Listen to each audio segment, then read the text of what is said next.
Now the Lord said to Abram, "Go from your country and your kindred and your father's house to the land that I will show you, and I will make of you a great nation, and I will bless you and make your name great, so that you will be a blessing. I will bless those who bless you, and him who dishonors you I will curse. And in you all the families of the earth shall be blessed." So Abram went as the Lord had told him, and Lot went with him. Abram was 75 years old when he departed from Haran.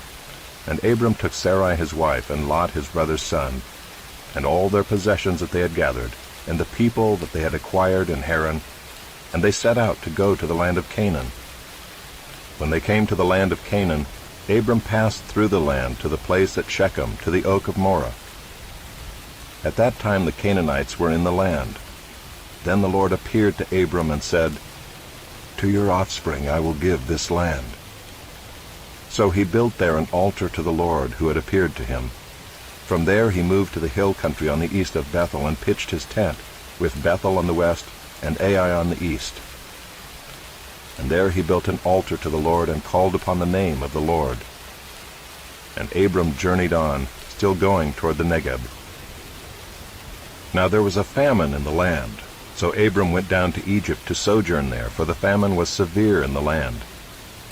When he was about to enter Egypt, he said to Sarai his wife, "I know that you are a woman beautiful in appearance, and when the Egyptians see you, they will say, 'This is his wife.'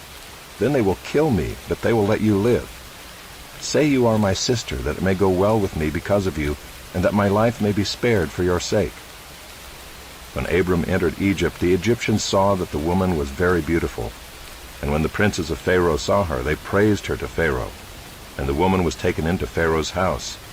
And for her sake he dealt well with Abram. And he had sheep, oxen, male donkeys, male servants, female donkeys, and camels. But the Lord afflicted Pharaoh and his house with great plagues because of Sarai, Abram's wife. So Pharaoh called Abram and said, "What is this you have done to me? Why did you not tell me that she was your wife? Why did you say, 'She is my sister,' so that I took her for my wife? Now then, here is your wife, take her and go." And Pharaoh gave men orders concerning him, and they sent him away with his wife and all that he had. So Abram went up from Egypt, he and his wife and all that he had, and Lot with him, into the Negeb. Now Abram was very rich in livestock, in silver, and in gold. And he journeyed on from the Negeb as far as Bethel, to the place where his tent had been at the beginning, between Bethel and Ai, to the place where he had made an altar at the first. And there Abram called upon the name of the Lord. And Lot, who went with Abram, also had flocks and herds and tents, so that the land could not support both of them dwelling together, for their possessions were so great that they could not dwell together. And there was strife between the herdsmen of Abram's livestock and the herdsmen of Lot's livestock. At that time the Canaanites and the Perizzites were dwelling in the land. Then Abram said to Lot, "Let there be no strife between you and me, and between your herdsmen and my herdsmen, for we are kinsmen. Is not the whole land before you? Separate yourself from me. If you take the left hand, then I will go to the right, or if you take the right hand, then I will go to the left." And Lot lifted up his eyes and saw that the Jordan Valley was well watered everywhere, like the garden of the Lord, like the land of Egypt in the direction of Zoar. This was before the Lord destroyed Sodom and Gomorrah. So Lot chose for himself all the Jordan Valley, and Lot journeyed east. Thus they separated from each other. Abram settled in the land of Canaan, while Lot settled among the cities of the valley, and moved his tent as far as Sodom. Now the men of Sodom were wicked, great sinners against the Lord. The Lord said to Abram, after Lot had separated from him, "Lift up your eyes and look from the place where you are, northward and southward and eastward and westward. For all the land that you see I will give to you and to your offspring forever. I will make your offspring as the dust of the earth, so that if one can count the dust of the earth, your offspring also can be counted. Arise, walk through the length and the breadth of the land, for I will give it to you." So Abram moved his tent and came and settled by the oaks of Mamre, which are at Hebron, and there he built an altar to the Lord. In the days of Amraphel king of Shinar, Arioch king of Elasar, Chedorlaomer king of Elam, and Tidal king of Goyim, these kings made war with Bera king of Sodom, Birsha king of Gomorrah, Shinab king of Admah, Shemeber king of Zeboim, and the king of Bela, that is Zoar. And all these joined forces in the valley of Siddim, that is the Salt Sea. 12 years they had served Chedorlaomer, but in the 13th year they rebelled. In the 14th year Chedorlaomer and the kings who were with him came and defeated the Rephaim in Ashtaroth-Karnaim, the Zuzim in Ham, the Emim in Sheva Kiriathaim, and the Horites in their hill country of Seir as far as El Paran on the border of the wilderness. Then they turned back and came to En-Mishpat, that is Kadesh, and defeated all the country of the Amalekites and also the Amorites who were dwelling in Hazazon-Tamar. Then the king of Sodom, the king of Gomorrah, the king of Admah, the king of Zeboim, and the king of Bela, that is Zoar, went out, and they joined battle in the valley of Siddim with Chedorlaomer king of Elam, Tidal king of Goyim, Amraphel king of Shinar, and Arioch king of Elasar, 4 kings against 5. Now the valley of Siddim was full of bitumen pits, and as the kings of Sodom and Gomorrah fled, some fell into them, and the rest fled to the hill country. So the enemy took all the possessions of Sodom and Gomorrah, and all their provisions, and went their way. They also took Lot, the son of Abram's brother, who was dwelling in Sodom, and his possessions, and went their way.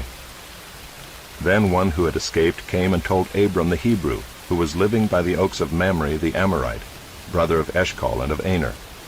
These were allies of Abram. When Abram heard that his kinsman had been taken captive, he led forth his trained men, born in his house, 318 of them, and went in pursuit as far as Dan. And he divided his forces against them by night, he and his servants, and defeated them and pursued them to Hobah, north of Damascus. Then he brought back all the possessions, and also brought back his kinsman Lot with his possessions, and the women and the people. After his return from the defeat of Chedorlaomer and the kings who were with him, the king of Sodom went out to meet him at the valley of Sheva, that is the king's valley. And Melchizedek king of Salem brought out bread and wine. He was priest of God Most High. And he blessed him and said, Blessed be Abram by God Most High, possessor of heaven and earth. And blessed be God Most High, who has delivered your enemies into your hand. And Abram gave him 1/10 of everything. And the king of Sodom said to Abram, Give me the persons, but take the goods for yourself. But Abram said to the king of Sodom, I have lifted my hand to the Lord, God Most High, possessor of heaven and earth, that I would not take a thread or a sandal strap or anything that is yours, lest you should say, I have made Abram rich. I will take nothing but what the young men have eaten, and the share of the men who went with me. Let Aner, Eshcol, and Mamre take their share. After these things the word of the Lord came to Abram in a vision. Fear not, Abram. I am your shield. Your reward shall be very great. But Abram said, O Lord God, what will you give me? For I continue childless, and the heir of my house is Eliezer of Damascus. And Abram said, Behold, you have given me no offspring, and a member of my household will be my heir. And behold, the word of the Lord came to him. This man shall not be your heir. Your very own son shall be your heir. And he brought him outside and said, Look toward heaven, and number the stars, if you are able to number them. Then he said to him, So shall your offspring be. And he believed the Lord, and he counted it to him as righteousness.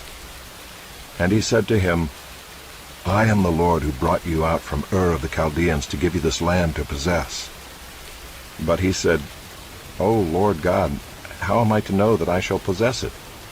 He said to him, Bring me a heifer 3 years old, a female goat 3 years old, a ram 3 years old, a turtle dove, and a young pigeon. And he brought him all these, cut them in half, and laid each half over against the other.